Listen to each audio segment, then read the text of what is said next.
umugwi w'igihugu Ujejwe kurondera ukuri no kurekuriranira kuvyabaye mu rwimo rwo mu mwaka w'igihumbi kimwe amajana 1972 watunganije igisabisho mpuzamadini kuri uyu wa gatanu igenekerezo rya 11 ruhuhuma uyu mwaka. Mwijambo ry'ikaze umunyamabanga wa buramatari w'intara ya Ibubanza Jean Bosco Nduwimana yamenyesheje ati ivyo uyu mugwi washitseko bitubere ubumwe kuko ivyabaye ntibigasubire mu ntara yacu ya Ibubanza. Nayo komiseri Leya Pascazini Zigama umunyamabanga mukuru w'umurwi severe mwijambo ryiwe yamenyesheje ko ibikorwa bamazemwo imisi kuva kuwa 31 gushika kuwa 11 ruhuhuma uyu mwaka ko ubwicanyi bwakorewe ubwoko bw'abahutu vyamaze kwemeza ko ari ihonyabwoko ryabaye mu mwaka w'igihumbi kimwe amajana 1972 gushika igihumbi kimwe amajana 1973 ko vyemejwe n'uwo mugwi mu ngoro y'inama nshingamateka mu Kigobe imbere y'inama nshingamateka na nkenguzamateka. Umugwi severe ushinzwe gutohoza ukuri no kunywanisha abarundi uramutse ushikiriza icegeranyo c'ibikorwa washoboye kurangura ngaha mu ntara ya Ibubanza kuva kwigenekerezo rya 31 gushika kuri igenekerezo rya 11 ruhuhuma muri uyu mwaka turimwo w'ibihumbi 2022.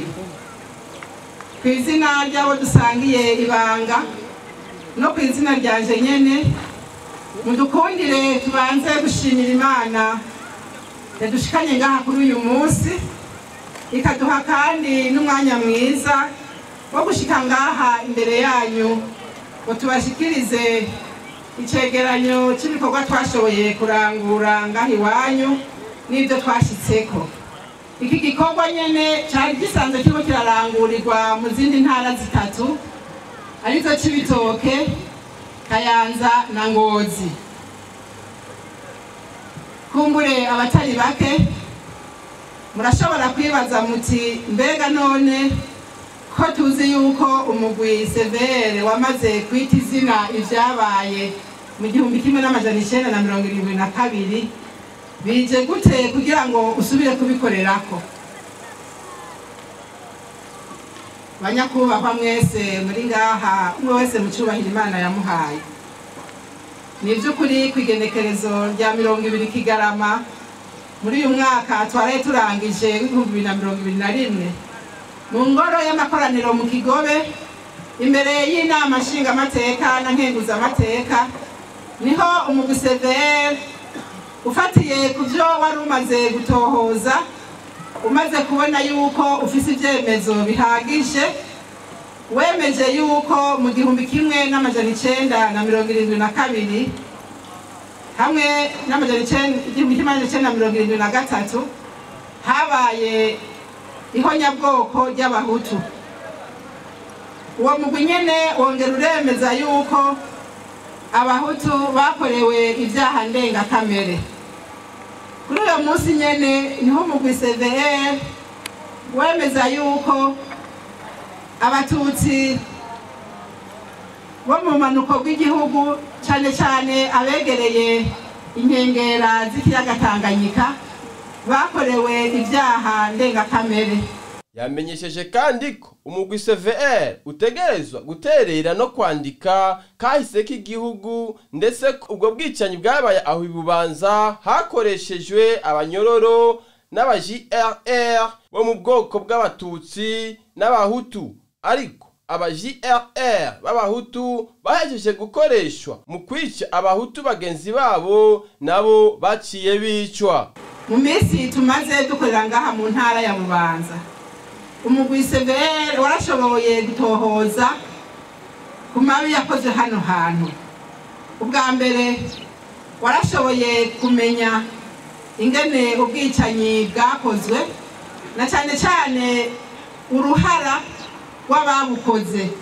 Mu matohoza rero umugwi severe washoboye kugira warabonye yuko abakoze ubwicanyi baje benshi bava mu nzego za leta, inzego z'intwaro na gisirikare bakora ico gihe. Muri ico gihe kandi harakoreshejwe abari mu mabohero cyane cyane mu makuru twatohoje abantu batari bake biciwe ngaha mu ibohero rya Bubanza, bakaba barakoresheje abanyororo bari basanzwe bapfunzwe, barabakoresheje mu kwica abantu, barakoresha n'abandi muri abo nk'aho mu ibohero rya Bubanza hariho batazira Kiruru, abenshi baramwumvise.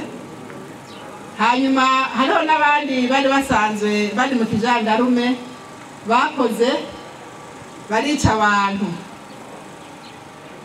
Muri icyo gihe nyene twarashoboye kumenya yuko hakoreshejwe abajerere rero hakoreshejwe abajerere bava mu bwoko bwose, ariko igitangaje ni uko biriko birarangira abajerere bava mu bwoko bw'abahutu baciye bicwa bamaze gutanga bene wabo. Twarasanze rero muri ubu bwicanyi abahutu baricishije abahutu bene wabo, ariko nabo nyene mu nyuma bamaze gukoreshwa banduruka nabo nyene baricwa.